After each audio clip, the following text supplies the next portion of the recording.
ஆம் ஆத்மி கட்சி இன்றைய முக்கிய செய்திகள். வாசிப்பது ராஜலட்சுமி. வணக்கம்.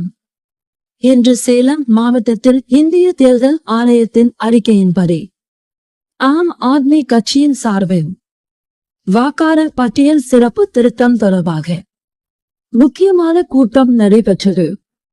இந்த கூட்டத்தில் சேலம் மாவட்ட ஆட்சியர், தேர்தல் அதிகாரிகள் மற்றும் அனைத்து அரசியல் கட்சிகளின் பிரதிநிதிகளும் கலந்து கொண்டனர். ஆம் ஆத்மி கட்சியின் சார்பாக சேலம் மாவட்ட தலைவர் சேலம் சரத் அவர்கள், அத்துடன் சேலம் மாவட்டத்தின் முக்கிய நிர்வாகிகள், செயல்பாட்டாளர்களுடன் இணைந்து கலந்து கொண்டனர்.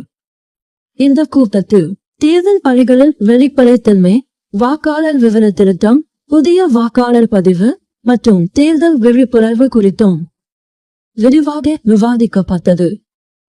ஆம் ஆத்மி கட்சி சேலம் மாவட்டத்தில் மக்கள் பங்கேற்பை அதிகரிக்கும் நோக்கில் தன்னார்வலர்களை ஈடுபடுத்தும் நடவடிக்கைகளையும் தொடங்கியுள்ளது.